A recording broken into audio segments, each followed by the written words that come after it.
I'm going to be showing you how to paint this little Mexican pottery piece, and it's something that I've had for a very long time. I think I've had it since I was about 10 years old.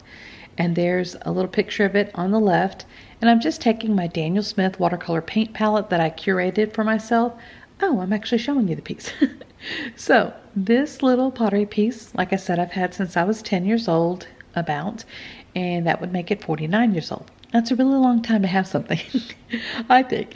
And it came in a set, and I think there were 3 pieces to the set, and I only have 2 left. And the other piece that I have, it has a little bit of a chunk out of it, but I still keep it.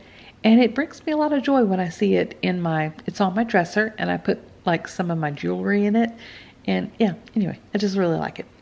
So what I'm doing here is I am just testing out various colors because I am trying to color match a lot more closely than just painting it like a random color. And although I'm not a realistic painter, and I don't think it's important to stress out about that, I just was trying to find the right color. So I'm just using different colors, mixing and playing around. And I had a lot of fun kind of playing with it. And in the end, it doesn't quite match, but you know what? I had fun doing it, and that's the point. Now I'm trying to set where I'm going to sketch my little piece. And you know, sometimes people will think like, oh, that's kind of cheating because you're doing, you know, whatever I'm doing might be considered cheating or something. But what? Can you all hear that? What's wrong? Oh, I don't know what's wrong with my cat. But anyways, I think however you create art, whether it be tracing it or sketching it like I'm doing here, or, you know, just however you create art, it's fine. You don't need anybody's approval on how you're creating art.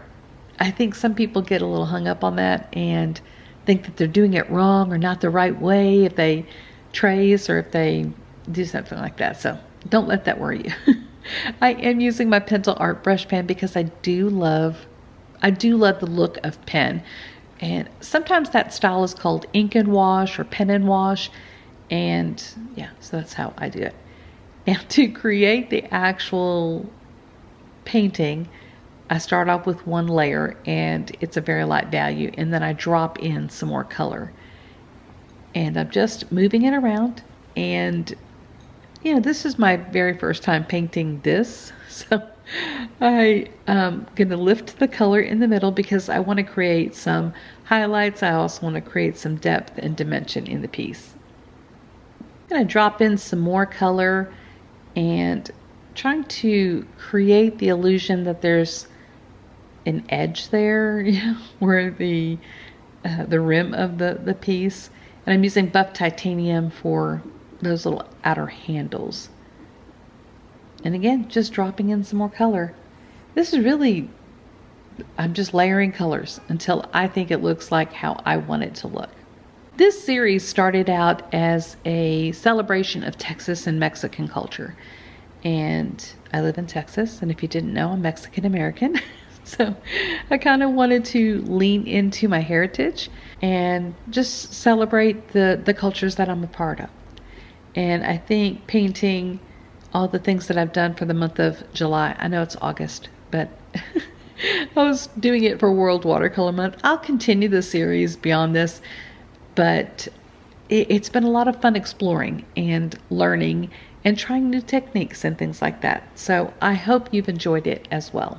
I am going to be using some Dr. P.H. Martin's Bleed Proof White because I was trying to add some on the piece. There's like cream color paint and I was trying to add that on there. And the buff titanium, in watercolor you work from light to dark, so we can't add paint to it, and you're not gonna see the buff titanium very well, so it's not very opaque. So I did add some bleed proof white to kind of darken it up and make it a little bit more opaque. And there you go. That's my little pottery piece. Like I said, it didn't turn out the exact right color, but you know, I think it looked really pretty cute. And thank y'all so much for joining me today. I really do appreciate the company, and I hope you come back because I just have 2 more paintings. I'll see you in my next video. Bye.